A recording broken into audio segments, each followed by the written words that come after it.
बिस्मिल्लाहिर्रहमानिर्रहीम। अस्सलाम वालेकुम नाज़रीन, आप यूट्यूब चैनल देख रहे हैं। मैं इमरान खान हूँ। राना सनाउल्लाह के स्टेटमेंट के बाद या हुकूमत की धमकियों के बाद अब जमायमा खान का बयान सामने आया। ये इमरान खान साहब की साबिका अहलिया है और ये इमरान खान साहब के बेटों की वालदा हैं। यानी जो दो बेटे इमरान खान साहब के वो बरतानिया में, वो इनके पास रहते हैं अपनी माँ के पास। तो वो अब आना चाह रहे थे पाकिस्तान में भी और अमेरिका भी जा रहे हैं। वो खुद से आवाज़ उठाना शुरू हुए हैं अपने बाप की आज़ादी के लिए, और ये हर बेटे का हक होता है। तो इसमें जमायमा ने कहा कि मेरे बेटों को इजाज़त नहीं है कि वो फ़ोन पर अपने बाप से बात कर सकें, और उन्हें जो है एक ऐसी कैद में रखा गया है जहाँ कैद तन्हाई है और 2 साल हो गए हैं। और पाकिस्तान की गवर्नमेंट ने अब ये कह दिया है कि अगर वो अपने बाप को मिलने के लिए जाएंगे, यानी मेरे बेटे अपने बाप को मिलने के लिए जाएंगे, तो उन्हें भी गिरफ्तार कर लिया जाएगा और उन्हें जेल में सुलाखों के पीछे डाल दिया जाएगा। ये किसी जमहूरियत में नहीं होता, या किसी चलती हुई रियासत के अंदर ये नहीं होता, फंक्शनिंग स्टेट के अंदर नहीं होता। ये सियासत नहीं है, ये एक ज़ाती इंतकाम है। ये जनाब जमायमा खान ने इसके ऊपर एक स्टेटमेंट दिया है। इस स्टेटमेंट को लेकर बड़ा रोला पाकिस्तान में पड़ा हुआ है। PMLN भी इस पर बात कर रही है, बाकी जमातें भी इस पर बात कर रही हैं। तो देखें, ये एक रियलिटी है कि इमरान खान साहब ने जमायमा को मुसलमान करके उनके साथ शादी की, और इमरान खान के बेटे जो है वो मुसलमान हैं। और वो यानी जो लोग यहाँ उन्हें मिलते हैं उन्हें पता है कि वो मुसलमान है। अब मैं इसके बारे में ज़्यादा बात करना नहीं चाहता, लेकिन उनका बाप मुसलमान है, वो भी मुसलमान है। उनके ऊपर एलिगेशन लगाते हैं जी ये यहूदी है। सारी ज़िंदगी इमरान खान पे भी एलिगेशन लगाया कि ये कोई यहूदियों का एजेंट है। लेकिन आप ये देखें ना कि हुआ क्या। अभी इसराइल को तस्लीम करने की बात कौन कर रहा है इस वक्त? तो ये इसराइल के खिलाफ किसी किस्म का मुजाहरा पाकिस्तान में नहीं होने देते, बल्कि टीवी चैनल में अपने टाउट्स के जरिए से और डिफरेंट लोगों के जरिए से ये ओपिनियन बना रहे हैं कि कभी कोई बात कर देता है, कभी कोई बात कर देता है, कभी इनके वुज़रा आकर बैठ जाते हैं, अब्राहम अकॉर्ड के ऊपर बात करते हैं। तो ये मजहब को भी इमरान खान के खिलाफ इस्तेमाल करते हैं, बार बार करते हैं, अपनी ज़ाती फ़ायदे के लिए करते हैं, और ये पुराना तरीक़ाकार है, कोई नई बात नहीं है। अब जमायमा खान का स्टेटमेंट आया तो उनके ऊपर अटैक किया जा रहा है। पहले ये कहते थे कि इमरान खान के बेटे क्यों नहीं आते एहतजाज करने के लिए, आप कहते हैं वो बेटे क्यों आ रहे हैं एहतजाज करने के लिए। ये किसी तरफ भी खड़े नहीं होते। राना सनाउल्लाह साहब ने एक रद्द-ए-अमल दिया है, और अब वो इंटरव्यूज देते हुए, क्योंकि राना साहब का आपको पता है कि जब भी तहरीक खड़ी होने लगती है तो राना साहब को फ्रंट पे लाया जाता है।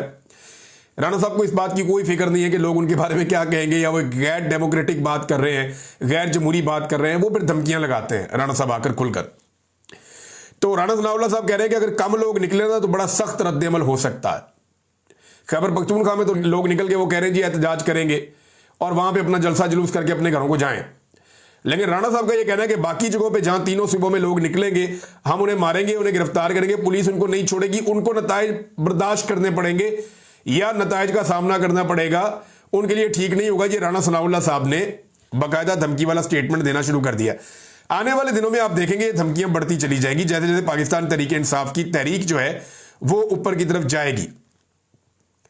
हालात नाजरीन इनके ये हैं कि इमरान खान के खिलाफ जो गवाह था ना पुलिस वाला, उसका आप काम चेक करें, उसने गवाही दी है, और जो गवाही दी है वो गवाही सुन के आप अपना सर पकड़ के बैठ जाएंगे कि ये किस तरह के लोगों को इन्होंने इमरान खान के पीछे लगाया है। यानी जिस पुलिस एहलकार ने भेस बदल के ये कहा था कि मैं भेस बदल के इमरान खान के घर में दाखिल हो गया, मैं गया जाके मैं कमरे के अंदर कहीं छुप गया, इमरान खान को पता ही नहीं चला, उसने पूरी प्लानिंग की, 9 मई की, मैंने वो प्लानिंग सुन ली, मैं ऐनी शाहिद हूं, मैं गवाह हूं। इसको ये पता ही नहीं है कि इमरान खान के कमरे के अंदर 2 4 5 लोग ही आते थे, बादों का ज्यादा लोग भी बैठ जाते थे, लेकिन वहां जाने के लिए 3 दरवाजों से गुजरना पड़ता था, एक एक बंदे का नाम वो पढ़ते थे। अंदर जाने का तो रास्ता ही कोई नहीं है, कोई बंदा बाहर वाला तो अंदर जा ही नहीं सकता। ये कोई मजाक थोड़ी है, कोई भी मुंह उठाएगा अंदर जाके बैठ जाएगा। अब इस बंदे का एक और स्टेटमेंट देखें जो बड़ा ही इंटरेस्टिंग है, जो इसने अदालत में दिया। इस बंदे ने अदालत को बताया, ये मोहम्मद उमैर साहब है जर्नलिस्ट जिन्होंने खबर रिपोर्ट की, बड़ी मजेदार है। इस बंदे ने अदालत को बताया, पुलिस एहलकार ने जो भेस बदल के गया था जमान पार्क में, उसने कहा जी जमान पार्क के गेट से जो दरवाजे का फासला है, इमरान खान के अंदर वाले दरवाजे का और बाहर वाले गेट का जो फासला है वो जनाब 400 मीटर है। यानी ये बंदा कभी मेरे ख्याल में जमान पार्क गया ही नहीं। इमरान खान का टोटल घर 100 मीटर का नहीं होगा, बल्कि ये गेट की बात कर रहे हैं। जो बाहर बैरियर लगा हुआ था ना सड़क के ऊपर, वहां से लेके आपने इमरान खान तक जाना है ना, तो मैक्सिमम फासला आपका 100 मीटर बनता होगा, मैक्सिमम 100 मीटर बनता होगा। इसने 400 मीटर बताया। लगता है इसने रावण में ड्यूटी की हुई है, क्योंकि रायगढ़ में मियाँ साहब के गेट से लेके उनके घर तक 400 मीटर बनते होंगे, या चलो अगर कोई बनी गाला चले जाए तो वहां पे हो सकता है इतना फासला बन जाए इमरान खान के घर तक पहुंचने के लिए या पिछले हिस्से में घर के पहुंचने के लिए। लेकिन इतना फासला यहां जमान पार्क में तो है ही नहीं। जमान पार्क में तो आप ये दरवाजे से एंटर होते हैं, ये सामने दूसरा दरवाजा है, 100 फुट होगा मेरे ख्याल में फासला, 30 मीटर मेरे ख्याल में, 25-30 मीटर, या शायद इससे भी कम फासला होगा। बिल्कुल सामने तो वो है। यानी यहां पे लड़के क्रिकेट खेलते थे, एक विकेट जितना फासला है टोटल, कि उधर से बॉलिंग करते थे एक दरवाजे से और सामने वाले गेट पे वो खेल लेते थे। मैं वो देख रहा था क्रिकेट की वीडियोस, तो 22 मीटर की या 22 कदम की एक पिच होती है, तो इतना ही फासला है।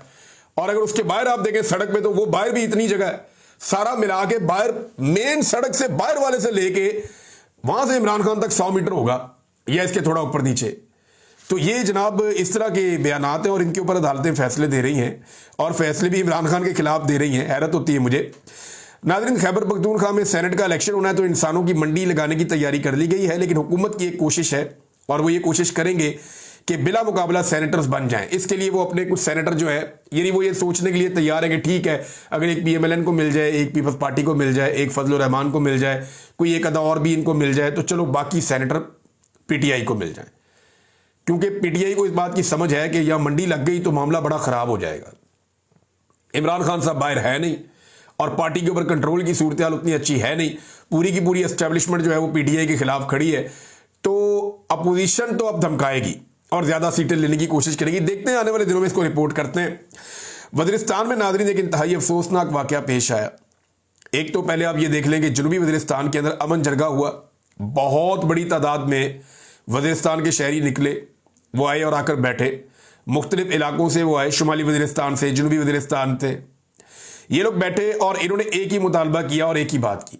इन सब ने मुतफिका तौर पर ड्रोन हमलों की मुखालफत की है और इन तमाम ने मुतफिका तौर पे फौजी ऑपरेशन नामंजूर का नारा लगाया कि किसी सूरत भी फौजी ऑपरेशन नहीं होगा, हम अपने इलाके में फौजी ऑपरेशन नहीं करने देंगे। कोई एक आदमी भी आपको वहां नहीं मिलता जो कहता है कि फौजी ऑपरेशन कर दो।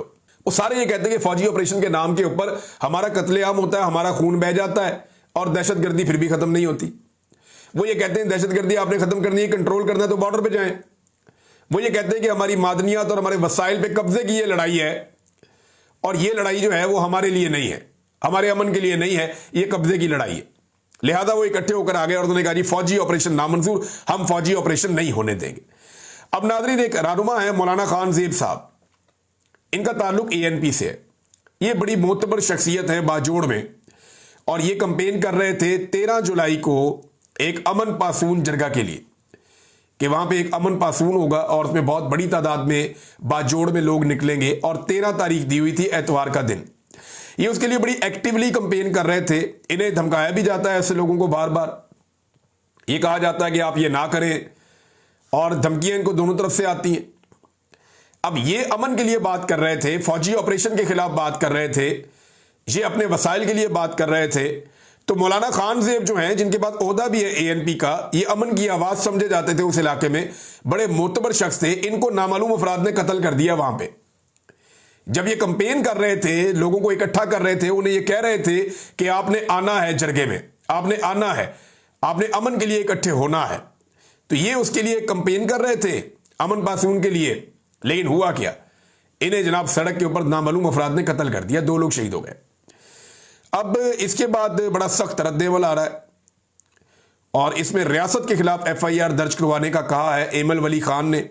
एमल वली खान का गुस्सा जल्दी ठंडा हो जाता है, वो एस्टेब्लिशमेंट को पता है कैसे ठंडा करना है, वो इन्हें ठंडा तो कर लेंगे। लेकिन ये इंतहाई अफसोसनाक वाकया है और एक अमन की और आवाज को खामोश करवा दिया गया है। खैबर पख्तूनख्वा के कबायली इलाकों को जबरदस्ती ऑपरेशन की तरफ धकेला जा रहा है, जबकि खैबर पख्तूनख्वा के अवाम सरापा एहतजाज है कि किसी सूरत हम यहां पे ऑपरेशन नहीं होने देंगे। मीडिया उनकी बात नहीं सुनाता, मीडिया उनकी बात करता ही नहीं है, सुनाता ही नहीं है, उस तरफ जाता ही नहीं है। उसकी वजह क्या है? उसकी वजह इश्तिहार है। मीडिया को इश्तिहार कैसे दिए जाते हैं, जरा ये खबर आप देखें, आपके 14 तबक रोशन हो जाएंगे कि ये अपनी कंपेन कैसे चलाते हैं इश्तिहारों की, और दूसरी जो कंपेन पब्लिसिटी की चलाते हैं कैसे चलाते हैं। ये अता तारड़ ने जो कहा, ये लाहौर से खबर आई हुई है और दुनिया न्यूज़ ने इस खबर को छापा हुआ है। इसमें जो अता तारड़ ने कहा, जो वफाकी वजीर इत्तलात, उन्होंने कहा अखबारी इश्तिहारात को नर्ख और बढ़ाए जाएंगे। अब मुझे बताएं अखबार पढ़ता कौन है आजकल? सिद्दीक जान की एक ट्वीट जो है ना, या किसी भी एक पॉपुलर जो सोशल मीडिया अकाउंट है, उसकी एक ट्वीट की जो रीच है वो 10 अखबारों से ज्यादा है। यानी उनकी जो सर्कुलेशन है, 10 अखबारात की टोटल सर्कुलेशन है, उससे ज्यादा एक ट्वीट की रीच होती है। इमरान खान एक ट्वीट कर देना अपने अकाउंट से, तो पाकिस्तान के सारे अखबारात आप इकट्ठे कर देना, तो उनकी एक हफ्ते की आप सर्कुलेशन निकाल लें तो उससे ज्यादा इमरान खान के अकेले एक ट्वीट की रीच होती है। तो इस दौर के अंदर अखबारों में इश्तिहारात कौन देता है भाई? पूरी दुनिया ने ये काम बंद कर दिए हैं। आपने अभी भी पैसे बांटने का एक सिलसिला जारी रखा हुआ है। वो कह रहे हैं जी हमने 100 अरब रुपए बांट दिए, मीडिया की अदायगियां कर दी हैं, ये अता तारड़ ने बताया। और ऐलान किया कि अदायगियों और इश्तिहारात के हुजम में प्रिंट मीडिया का हिस्सा हम मजीद बढ़ाने जा रहे हैं। पूरी दुनिया प्रिंट मीडिया का हिस्सा कम कर रही है, ये प्रिंट मीडिया का हिस्सा बढ़ाने जा रहे हैं। और लोगों ने अखबार पढ़ने छोड़ दिए, सोशल मीडिया के ऊपर सारी की सारी एडवर्टीजमेंट आ रही है, ये उधर जा ही नहीं रहे। और इश्तिहारात किस तरह के लगाते हैं, जरा तस्वीर देखें आप। ये देखें फोटो, ये मरियम नवाज का फोटो लगा हुआ है, 7 वासा लिखा हुआ है अंग्रेजी में, और नीचे 1334, और नीचे एक और नंबर दिया हुआ है, हेल्पलाइन है, आप यहां पर रब्ता कर सकते हैं। और ये एस्टेब्लिश कर दिया गया है इमरजेंसी रिलीफ कैंप। वहां से गुजरने वाले आप लोगों से पूछे ना, तो उनमें से कोई मेरे ख्याल में 80% इसको पढ़ नहीं सकते, अंग्रेजी में लिखा हुआ है। नंबर 2, इस पे भी टिकटॉकर की शक्ल छाप दी है। और भाई इस पे किसी उबलते हुए गटर की शक्ल लगानी थी, इस पे कोई दिखाना था, आपने जहां पानी इकट्ठा हो गया है इस पे कोई बारिश का मंजर दिखाना था, ताकि लोगों को समझ आए। पूरी दुनिया में जो इश्तिहारात बनाए जाते हैं उसकी एक साइंस होती है, उसमें वो मंजर या वो चीज दिखाई जाती है जिससे लोगों को गाइडेंस मिलती है, ताकि लोगों को पता चले कि ये इश्तिहार किस चीज के बारे में है। यहां पे जिक्र हो रहा है बारिश के गंदे पानी का, और वहां फोटो लगा दी है दोबारा टिकटॉकर की।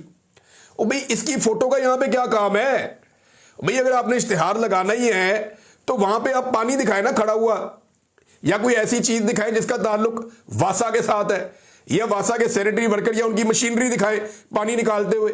भाई वो चीजें दिखाने के बजाय यहां पे भी टिकटॉकर की शक्ल बड़ी करके लगा दी है।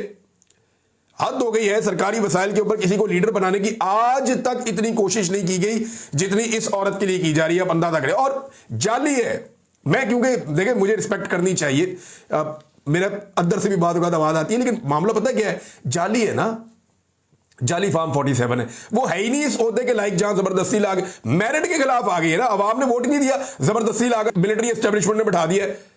तो अब आप कैसे कह सकते हैं कि ये वजीर आला है, या आप उसको वजीर आला की रिस्पेक्ट कैसे दे सकते हैं?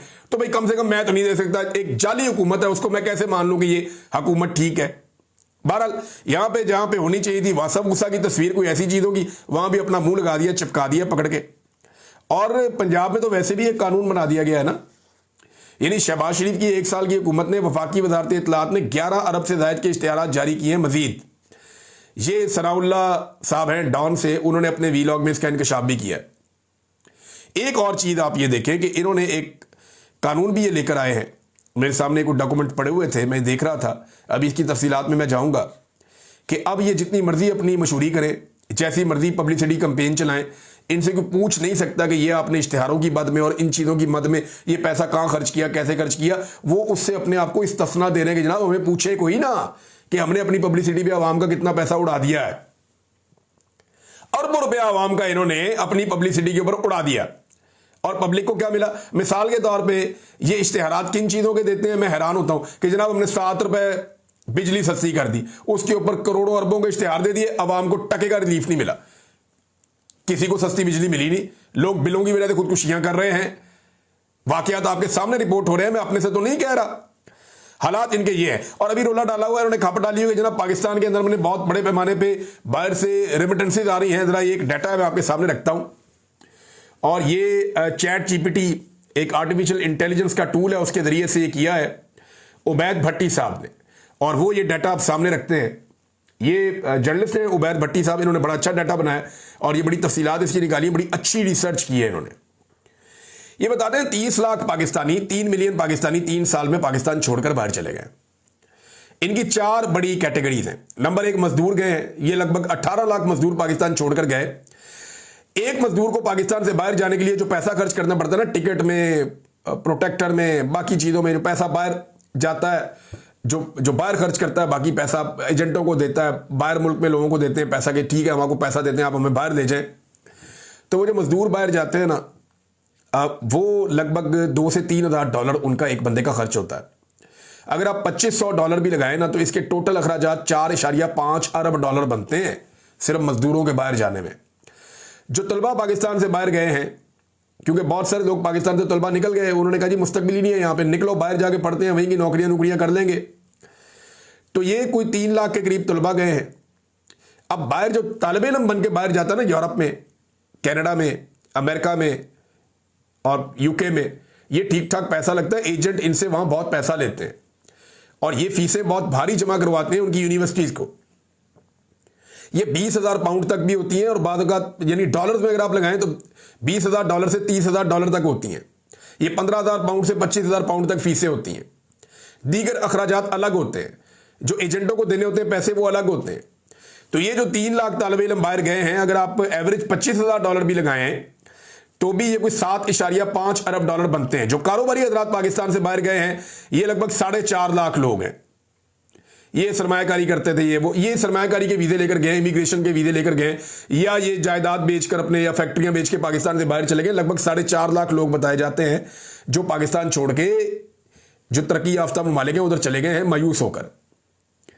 अब ये लोग जो पैसा लगाते हैं, ये उसके ऊपर एक वीजा लेते हैं जिसे आप ये कहते हैं कि इन्वेस्टमेंट करके ये आ गए हैं। तो इसमें जो है वो 50,000 से लेके लोग $1 मिलियन तक भी इन्वेस्ट करते हैं। और अगर आप $50,000 भी लगाए ना कम से कम भी, तो ये 4.5 लाख लोग कम से कम $20 अरब से ज्यादा ये खर्च करके बाहर गए हैं, ये पैसा लेकर पाकिस्तान से बाहर गए। और इसके बाद जो है वो दीगर ये होता है जो वर्क परमिट पे चले जाते हैं, स्किल वीजा पे चले जाते हैं, कोई जो लोग माइग्रेट हो जाते हैं, मैरिज करके चले जाते हैं, असाइलम ले लेते हैं लोग, तो इनको भी बाहर जाने में बहुत पैसा लगता है। एक नौकरी जो बाहर मिल रही है आजकल, एजेंट उसको लगभग $20,000 $25,000 ऐसे बेच रहे हैं, वो डॉलर्स के अंदर बात करते हैं। तो अगर आप ये पैसा भी उस तरह आप 10,000 भी लगाएं डॉलर, आप इसको इकट्ठा करें तो $4.5 अरब ये भी बनते हैं। आप ये सारी रकम इकट्ठी करें ना तो ये तकरीबन कोई 35 से 40 अरब डॉलर बनते हैं। इतना पैसा पाकिस्तान से बाहर निकल गया, पाकिस्तान के निजाम के अंदर से। ये वो लोग हैं जो मजबूर होकर मुल्क छोड़ के चले गए और अभी लगातार जा रहे हैं। सिर्फ पिछले महीने 60,000 पाकिस्तानियों ने पाकिस्तान छोड़ दिया है। इस साल के पहले 5 महीनों के अंदर जो पाकिस्तान छोड़ने वाले पाकिस्तानी हैं, उनकी तादाद 2,85,000 है और लगातार यह सिलसिला जारी है। यानी 60,000 आदमी औसतन हर महीने पाकिस्तान को छोड़कर चला जाता है। लगभग 3 मिलियन लोग चले गए हैं गुज़िश्ता 3 साल में, ये इन्होंने किया। नाज़रीन, पाकिस्तान तहरीक इंसाफ के जो अरकान हैं उन्होंने अपनी असम्बली के बाहर लगा दी है और उन्होंने करारदाद भी पेश की कि इमरान खान साहब या बाकी जो कैदी जेलों में है उनके साथ जो नारवा सलूक हो रहा है उसके बारे में उन्होंने करारदाद पेश की, उसको उन्होंने पास भी किया। तो ये हमने देखा कि इस हुकूमत ने यह ड्रामा लगवा दिया। यानी अरकान असम्बली को सिर्फ एहतजाज करने पर असम्बली से बाहर निकाल दिया। उन्होंने असम्बली के बाहर अपनी असम्बली लगाई हुई है। ये एहतजाज करने में कौन निकालता है? बजट के अंदर तो एहतजाज ही होता है ना, रोला ही डलता है। अवाम के लिए अपोजिशन रोला डालती है, हुकूमत एक बजट पेश करती है, यही चलता है हमेशा बजट के अंदर। कारकर्दगी की तरफ इनकी तवज्जो नहीं है। वासा के ऊपर इतने बड़े बड़े इश्तिहार लगा दिए, लाहौर सारा डूब गया, वस्ती पंजाब सारा डूब गया। और वो डूबता इसलिए कि इनके पास सिस्टम नहीं है। मुज़दार ने कोई सिस्टम बनाया था, जमीन के अंदर कुछ बड़ी बड़ी सी वो बना रहे थे, रिजर्व बना रहे थे जिसके अंदर पानी जमा हो जाता था और वो ये कह रहे थे कि आने वाले सालों में हम पानी ये इकट्ठा नहीं होने देंगे। लेकिन अभी आप गुजरांवाला चले जाएं, लाहौर चले जाएं, कसूर चले जाएं, आप जिधर मर्जी शहरों में जाएं, हर तरफ पानी पानी खड़ा है। वस्ती पंजाब पूरा डूब रहा है थोड़ी सी बारिश में। अब ये डूबता रहेगा जब तक आप एक पूरा सिस्टम नहीं बनाएंगे। हुकूमत किसी की भी होगी, ये डूबता रहेगा। लेकिन इंतजामिया का पता चलता है कि पानी जब इकट्ठा हुआ तो आपने उसको निकाला कितनी जल्दी। तो इसके अंदर कोई कारकर्दगी नहीं है, जीरो कारकर्दगी है इस हुकूमत की। ये पानी निकालने में नाकाम रहे हैं। पानी इकट्ठा तो नहीं है जब तक ये सिस्टम नहीं बन जाता। और मीडिया इसकी कवरेज नहीं कर रहा, क्योंकि उन्हें तो समाज की कवरेज करनी थी 5 दिन तक। यानी इतना बुग़्ज़ पाकिस्तान के मीडिया में भरा हुआ और उसकी वजह यही इश्तिहार है जो अभी मैंने आपको बताया कि अता तारड़ ने क्या कहा, पंजाब हुकूमत ने क्या किया। बाकायदा उन्होंने लॉ बना दिया, हमें पूछे ही कोई ना इश्तिहार देते हुए। ये इश्तिहारात मीडिया का पेट भरता है, जिसकी वजह से मीडिया इस हुकूमत को एक्सपोज करने से डरता है या इसके बारे में बात ही नहीं करता। ये चल रहा है नाज़रीन, और इसी तरह मामला चलेगा। इनके मुशीर इस तरह के, बंदे इसी तरह के हैं और ये ऐसे ही निज़ाम को चलाने के लिए बज़िद हैं। अब अवाम के पास मौका है कि अगर वो एक बड़ी एहतजाजी तहरीक खड़ी करे और निकल के बैठ जाए पूरे पाकिस्तान में, तो फिर इनसे जान छूटती है, वरना ये निज़ाम ऐसे ही चलता रहेगा। तक के लिए इतना ही, अपना ख्याल रखिएगा, अपने इस चैनल का भी। अल्लाह हाफ़िज़।